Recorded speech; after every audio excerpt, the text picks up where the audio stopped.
so she's going into her post-ovulatory shed. So that is the shed. I mean, excuse me, post. I think you probably got that, Donnie. I did. What do you mean?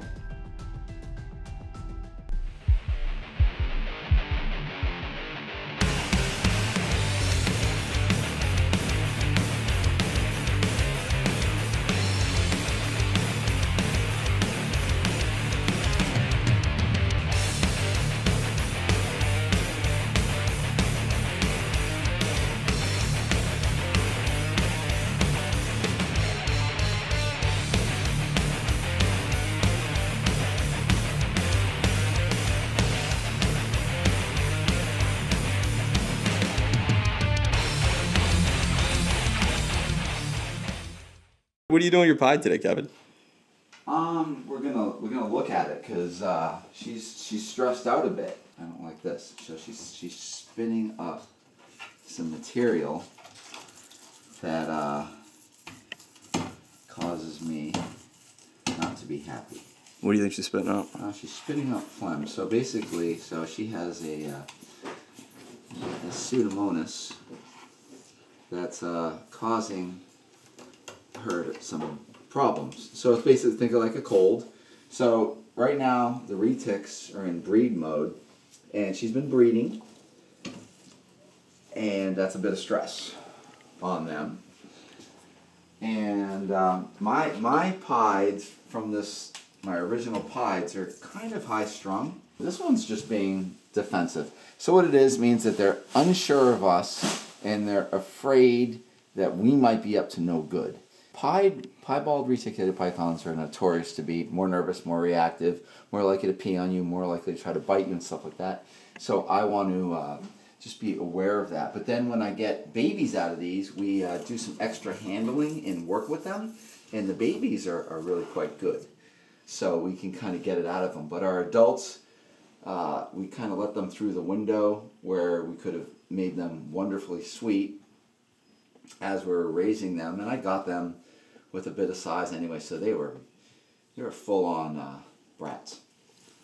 I've seen pies on other channels though. They like from other people entirely. They're kind of bratty too. They really are. So they all from the same person? No, it's certainly. So the originator of piebald reticulated pythons is actually Michael Wilbanks. Mm-hmm. Michael Wilbanks, he's my buddy, and Bob Clark. So Mike had the original piebald, and he was working with that, and then Bob is, so much reticulated pythons, Burmese pythons, and Mike was, maybe want to do more ball pythons, so he ended up letting go of the project to Bob, and they did the first, or Bob did the first piebalds, which is just like ridiculous. It's such an accomplishment. So it's the founding stock of all pied reticulated pythons stems from somebody like Michael Wilbanks, and into the hands of Bob Clark, and then throughout the world now, piebald reticulated pythons. This is the standard from that one. I think it was a male. So we're just gonna move a couple snakes. So that's a male piebald. This is reticulated pythons right there. Mm-hmm. So this guy, we just put them together. Want to come down with me? Well, yeah. So yeah. We were just doing a video. So Gianni just moved one snake in with another snake just so he could clean the cage. And this male is now trying to copulate with her really, really fast. This is within probably 15 minutes. It was lining up. Even though we have the cages open, so you see right there? You can see his little claws. Oh, the claws are getting in there. Watch. I'm watching the head. Yeah. I see it. Would they want to strike while they're copulating? Well, okay, so he's going to be defensive, yes. So this female has been coughing up a little bit of phlegm. So all snakes have resident pathogens, and they have bacteria, and they'll have amoeba, protozoa, and all that. So when you breed animals, you often are playing and manipulating with light, temperature cycles, and stress cycles. And so sometimes they're a little bit cooler when they don't want to be. There's a lot of hormone elevation. All these different things cause some form of stress. So with these animals being stressed out, sometimes you can get things kind of get a little awry, like a little out of whack. So this female lately has been coughing up a bit of phlegm in the cage. So she just she'll kick something out from her lung. make sure you understand one thing. Snakes do not have a diaphragm like we do.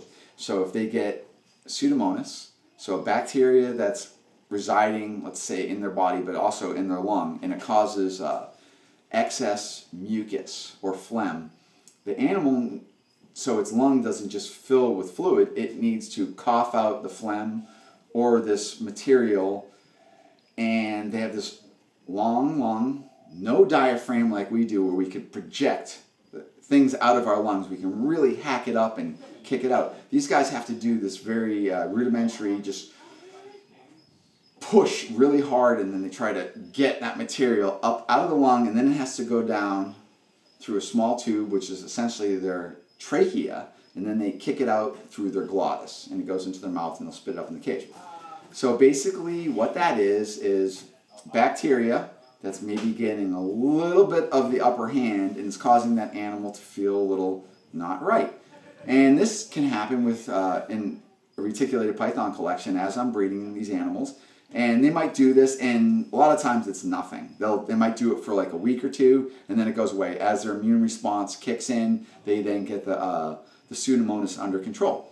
So an animal like this female, she's been breeding, she's been cooled, and something is causing her maybe a little bit of undue stress, so she started coughing up this stuff. So yesterday, we decided that we're going to flagell her, which is interesting because when we think of flagell, which is metronidazole, we don't think of flagell being used for something like a respiratory or pneumonia or whatever.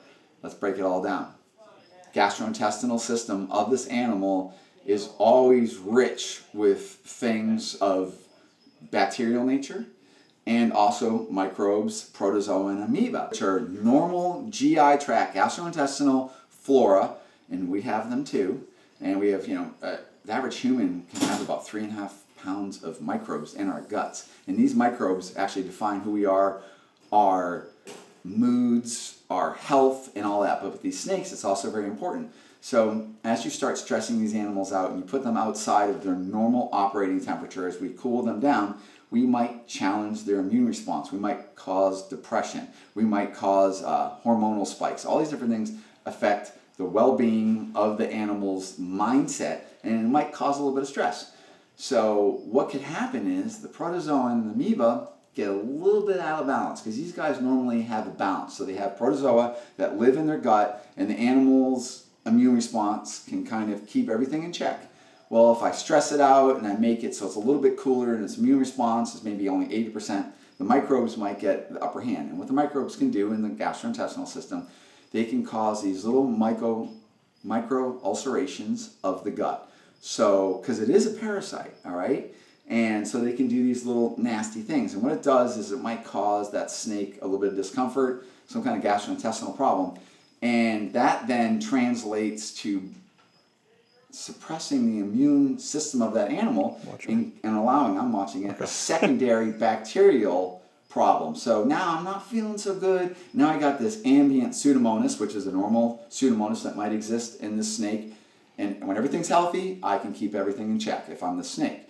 But as things get a little bit out of whack, the Pseudomonas might get an upper hand because maybe the protozoan have caused that snake to feel a little bit not great, and Pseudomonas gets an upper hand.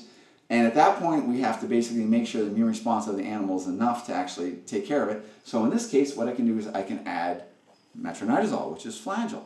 And so something like this, yesterday we offered this animal a food item, and we put metronidazole inside the food item. So the animal now ingest what it ate, and the metronidazole is in it will then also be dissolved into the GI tract, which then becomes a systemic antimicrobial agent and an anti-protozoa, anti-amoeba. And that might be just enough to kind of bolster that immune response and knock down the protozoan and knock down the bacteria where we can get this animal right. She's doing okay. She's sitting here. This guy is actively trying to breed her, so she's putting out the hormones saying, I am receptive, I have follicles, there's not a lot of there's not a lot of tail wagging, sorry. And you have to read the response of these animals. So this guy is actively courting her because she's putting out this pheromone. She's not wagging her tail. She's not trying to get away. So everything is actually good. So it's kind of remarkable because these are high strung animals and that they're actually still trying to breed in front of us, even though I was more interested, like, hey, are you a little sick? And you know, this is the time where when you are breeding snakes, you really want to be attentive as far as their health, because sometimes things go a little bit awry, and sometimes you actually might even need to stop the breeding process, put them back on heat, not cool them, change things around to bolster that immune response and get things where the animal is less challenged by its environment, and then worry about the welfare of that animal and then forego that year's breeding season. Yeah. So right here we have the female pie, the smaller one. Yeah. She's a proven breeder. She's a very nice female. Very nice looking. She's shedding right now, so she's opaque, right? Looks like she's opaque to me. From there. See that? I noticed that. Like, as soon as see you the open eyes? it, I was like, she's Do you see the eyes or? her color's dark. All right. I don't see And the eyes. so, all right, let's look at her behavior right now. See her behavior? Yeah, pinned. she's Absolutely focused at me, which on is point. the threat.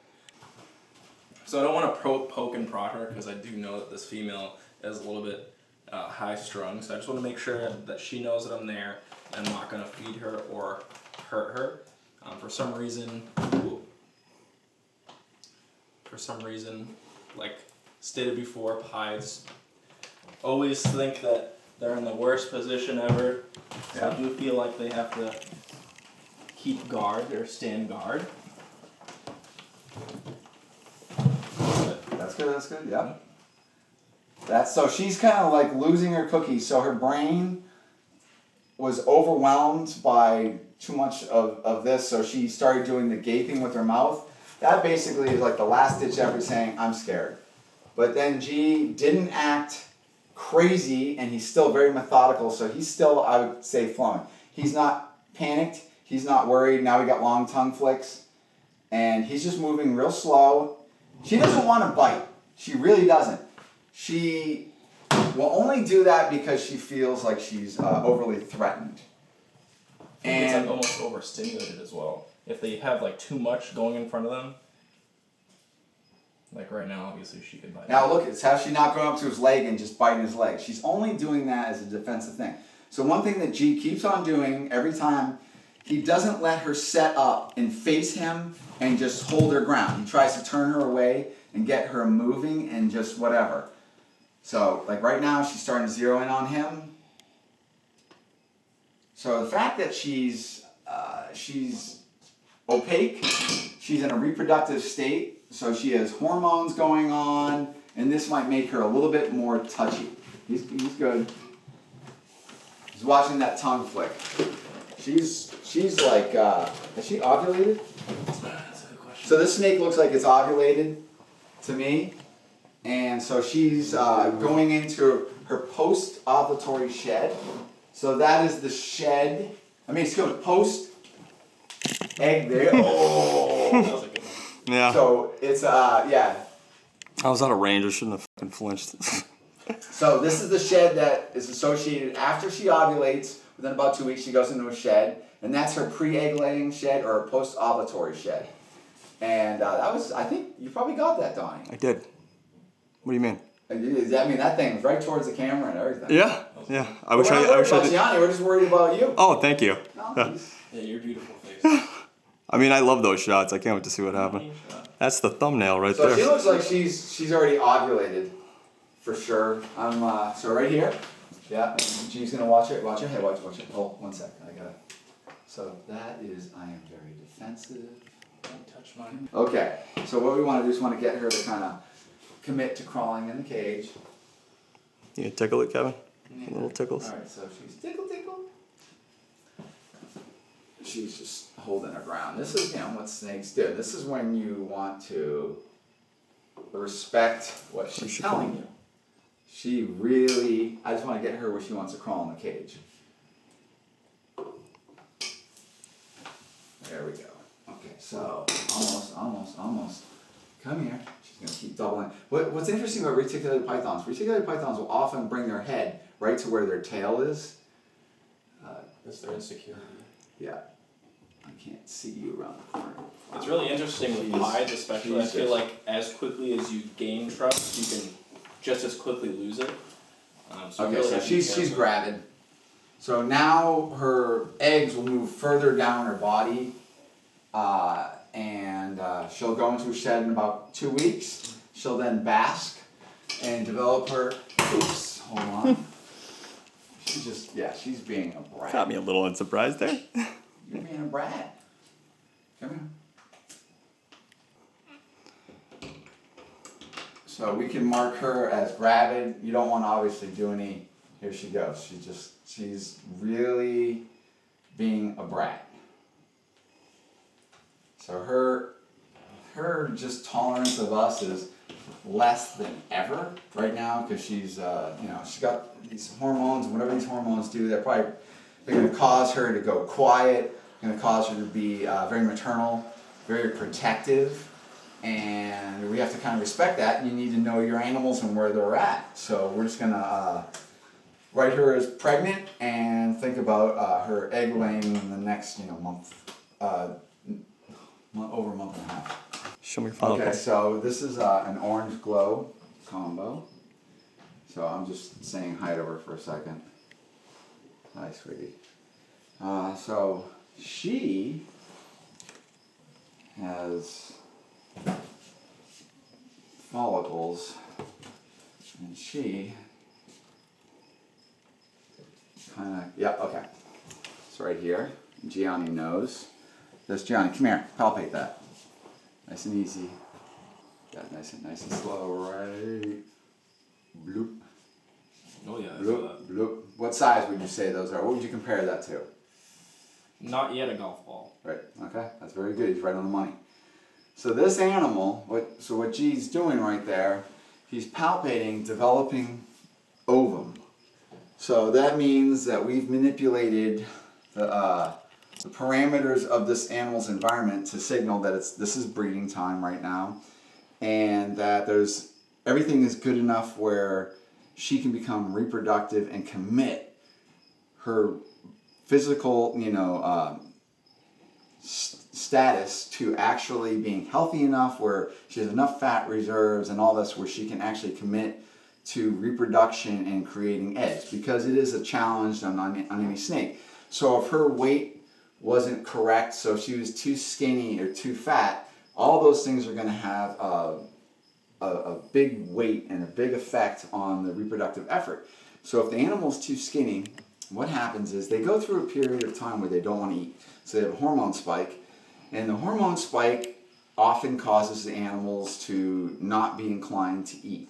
And when that happens, that basically means that as these follicles are growing, they're going to rob the resources of that animal. So they're going to drain the fat cells, and they're going to basically pull things like calcium and whatnot out of the animal so they can create, an embryonic, egg in the process. But it's going to take calcium because we have to shell the eggs and whatever. So if the animal's too skinny, at some point the eggs might demand more than that animal can give, and that can actually challenge the life of that animal, the health of that animal, or it actually can ruin the whole reproductive thing. Whereas only some of those eggs may ever become mature, and the rest of them, there's not enough nutrients, there's not enough things in reserve to actually build an egg. If the animal's too fat, they often don't put out their luteinizing hormones, or they don't actually even put out the hormone that causes follicular growth, because that animal is in a non-healthy place where too much of a good thing from captive animals doesn't always translate into an animal that's going to do very well as far as reproduction. So you really want to kind of go into your breeding season with animals. I like a healthy weight or even a little bit skinny. Those are some of the things. And as you are in the breeding window, certainly with ball pythons, feeding them as you're going through your breeding and stuff like that is a really good thing. But going in with a big fat snake, that's often counterproductive as far as my success.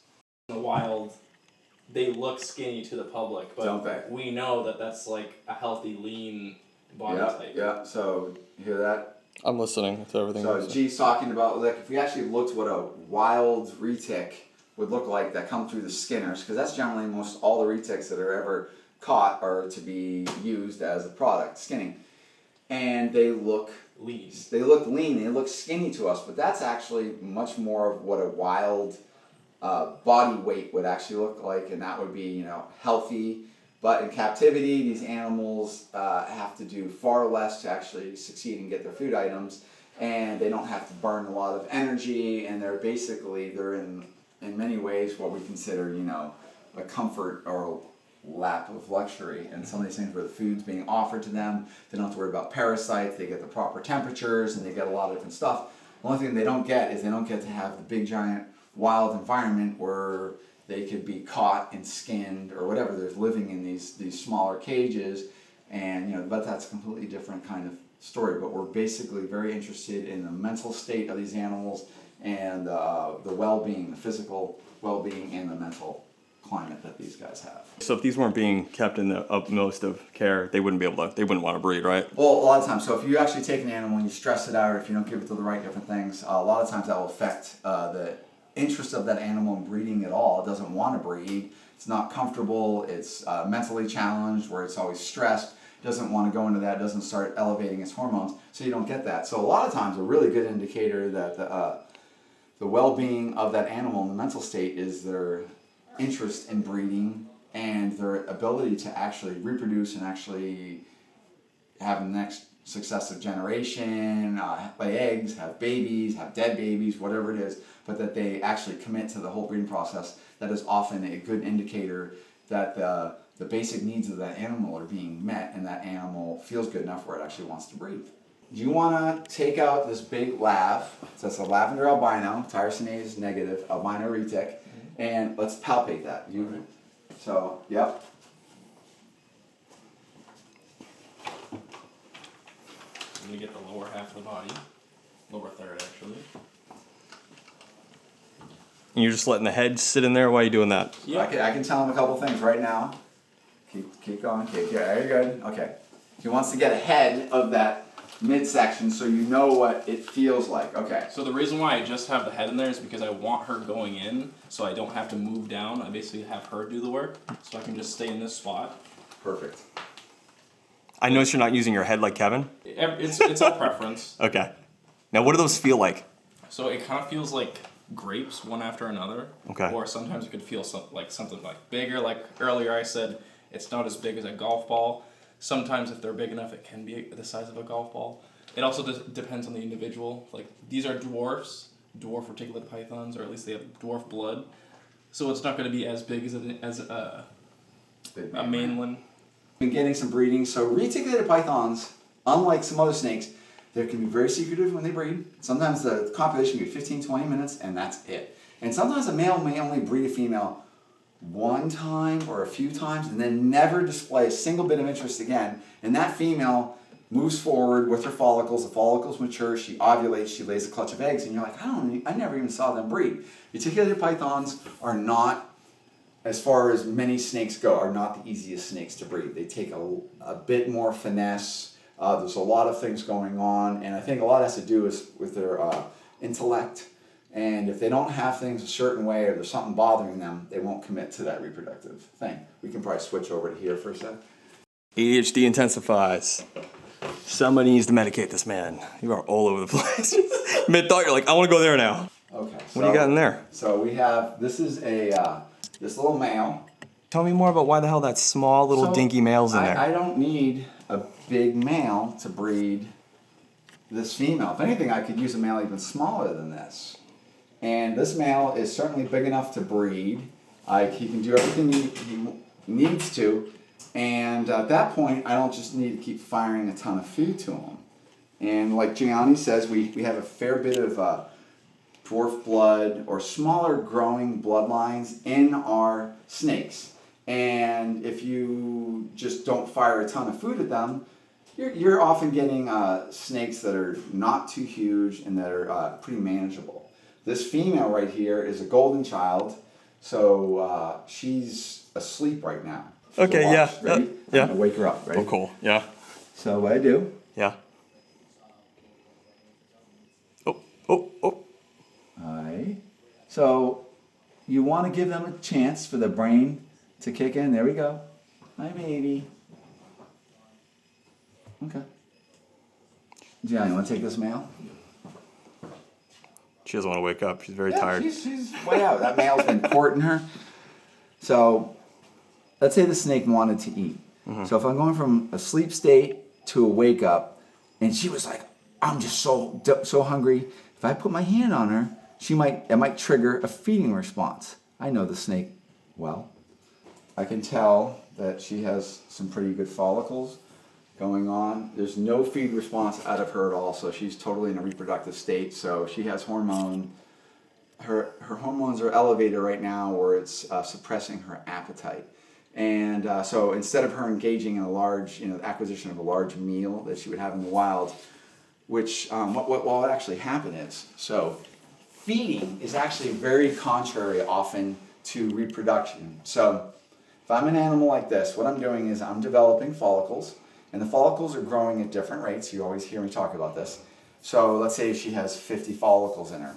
It will take a fair bit of time for all those 50 follicles to become mature. Mature means that they are developed enough where they could actually be fertilized, which then that could turn into a fertile egg. If she releases these developing follicles, these ovum, prematurely, before they're mature, none of them will ever be fertilized because they're not ready. So if she goes and eats a large meal, she's going to cause her body temperature to rise. She's not going to manage the priority, which is those follicles, and she's going to start worrying about the digestion. And if she's a very large food item, that could really elevate her body temperature, and that is often contrary to the reproductive process. So what happens is we have a relationship between follicles and temperatures. And as the animal starts developing her follicles and all the follicles start maturing, she then starts playing this balance with temperature. And while she's developing these follicles, her luteinizing hormones are now elevating in her blood. So once all her follicles get to a point where they're all mature, she will then go and find heat. She'll find heat, and what that heat with the luteinizing hormones does is triggers ovulation. It triggers muscle contraction and causes those ovum to leave the ovaries and then go out into the oviduct, where then they are sheathed with their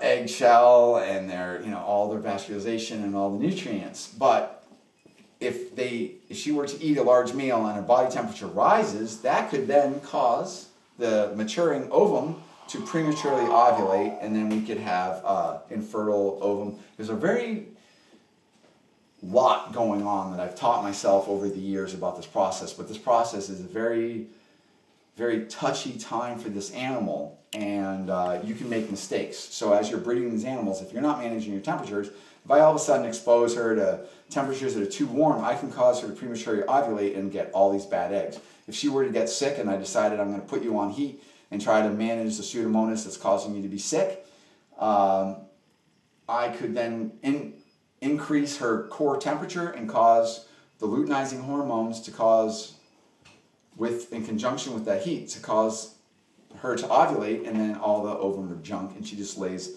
a clutch of infertile egg. So don't forget to like and subscribe, hit that bell, and of course your commentary we love.